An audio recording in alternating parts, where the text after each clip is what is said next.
Welcome to Business Line's State of the Economy podcast, where you'll find insight, analysis, and the story behind the numbers. Namaskar, my name is Shishir. Welcome to the latest episode of State of Economy.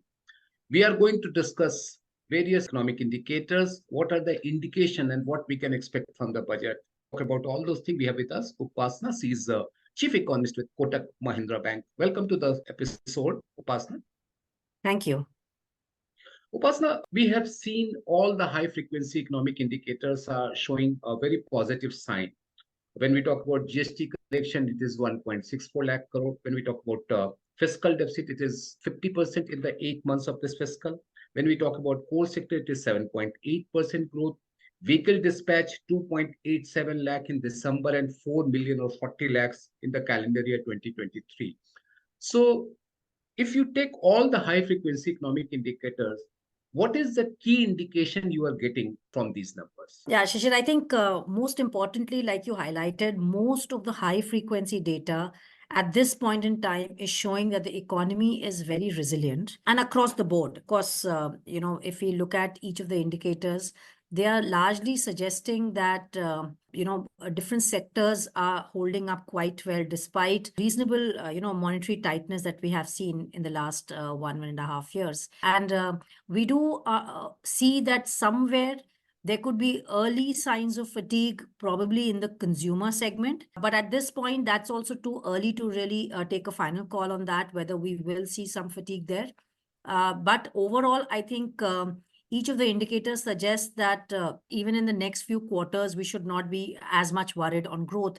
Largely also because I think earlier in the year, we were much more apprehensive about how the global growth will also pan out.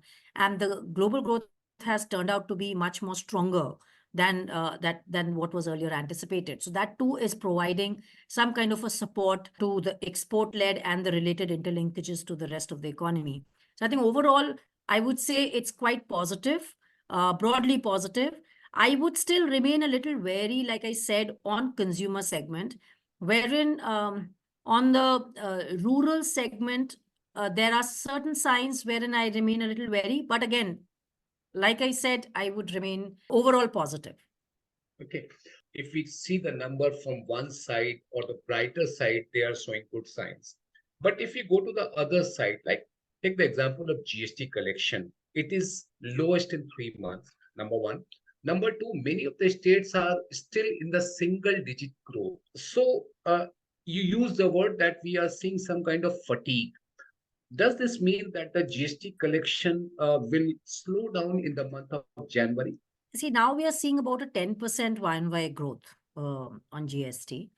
We have seen very high growth, and the monthly run rates have been normalizing at very high levels. So I don't really expect that month-on-month accretion to continue.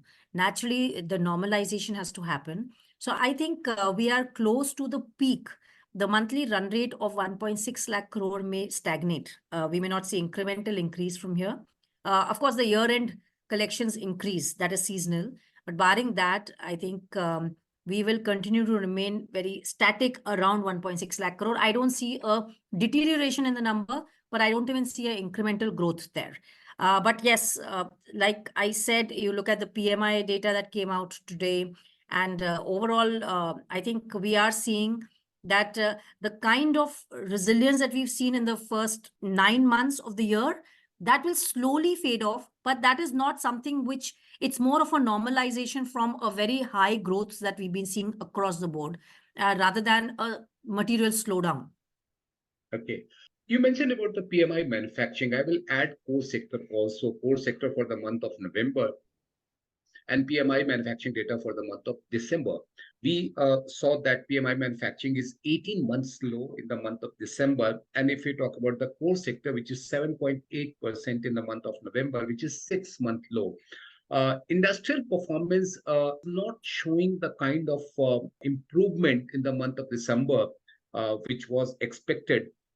Is it because of the festive demand is now coming down, and we are into a kind of phase where the consumption demand may not see the same pace with what we saw in the month of September, October?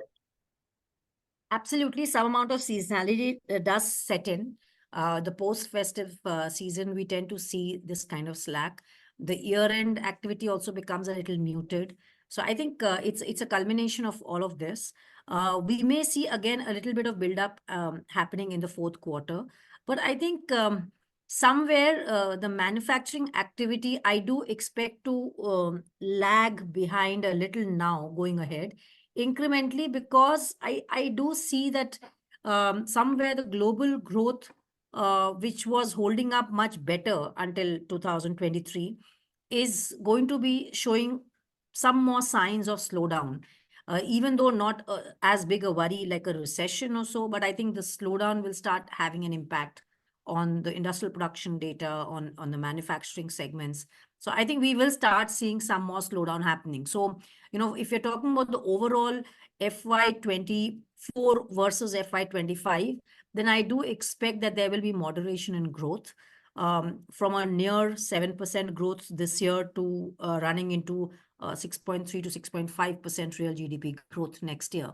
So there will be some kind of moderation, which we are looking at. And this is, of course, assuming that global growth slows down, but not to an extent that it could really, derail significantly overall global economy. There's one another worrying factor is the Red Sea disruptions, which is going to disrupt the entire supply chain. And everybody is saying that India will also be affected. How big this worry is? So, see, at this point where we stand, yes, there are issues, and these kind of supply side disruptions, if they magnify, India naturally will also come under the fire. But it seems to be balanced at this point. I mean, it did escalate. Then we've seen some kind of de-escalation, and so this will continue. And it is not just about the Red Sea. I think overall, it is the geopolitical related uncertainties which will continue to be the main risks in terms of supply side disruptions going ahead for the world economy. So this is something which we have to brace for, and no economy will be left untouched from this. So I think these geopolitical concerns will off and on come to hound us to ensure to keep these kind of risks alive, and which will have supply side issues, and hence will somewhere also have inherent inflationary pressures. So we'll have to be very watchful on the geopolitical side. Okay. Coming to the number which everybody talks about, especially during the budget time, and that is a fiscal deficit number. So during April, November, we saw that almost half of the budget estimate we have exhausted. And now the expectation is that we will be able to maintain the budget estimate of 5.9% for FY24. Considering the revenue, custom and excise is not very encouraging. Do you expect that we will be able to achieve that, or will that happen because of the change in the nominal growth rate? No, I think this year is a given because direct tax collections have been very robust. So while excise duty has been muted, and obviously this is because from 1 year back or so, we did see, I think May 2022 or see, we did see the excise tax cuts.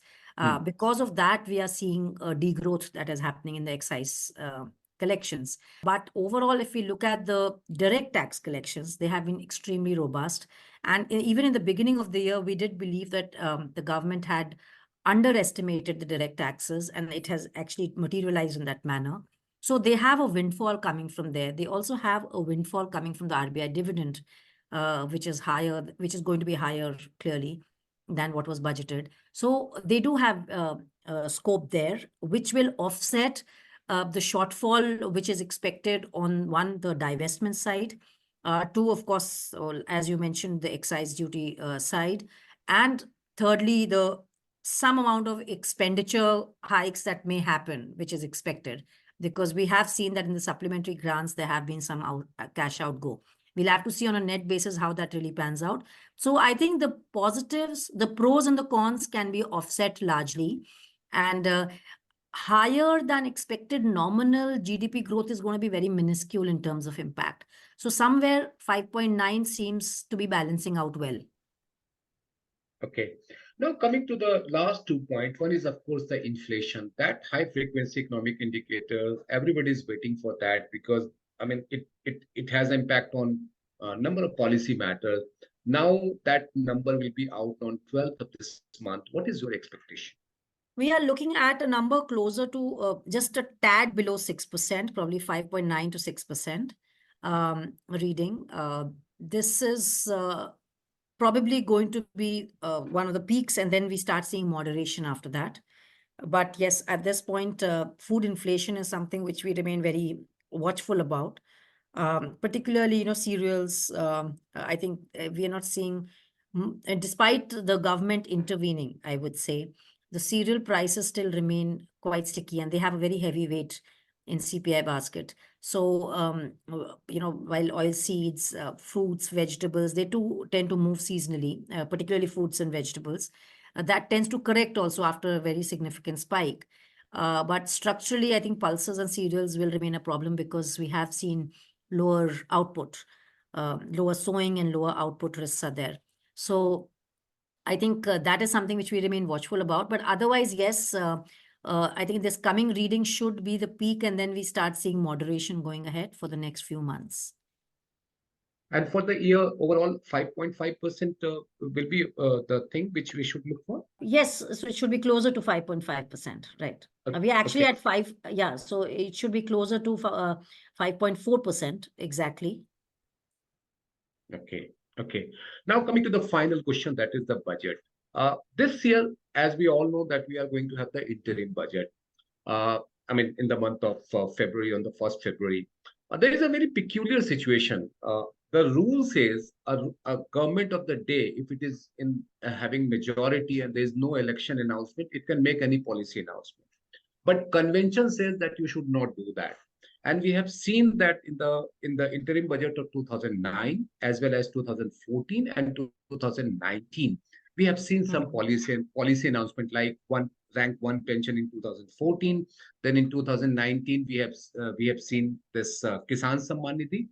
So what is your reading about that? Will the government stick just to seek approval from the parliament for the additional expenditure during the 3-month period? I mean, during the expenditure for the expenditure during the 3-month period, or will it make some policy announcement? I think it's not going to be a vote of account. That is one thing which is clear. So that means it will be a proper interim budget. So the difference between the two is wherein the vote on account will only be talking about the expenditure approvals, as you mentioned. So I don't think that's happening. I think it's a proper interim budget wherein they will have the liberty to announce a few smaller changes. Of course, they'll have to be refraining from any populistic bent, but I think the government does have, they have done, as you mentioned before, certain policy changes have been announced. So I think there will be certain tweaks that could happen to certain policies. Okay. Upasna, thank you very much for joining us.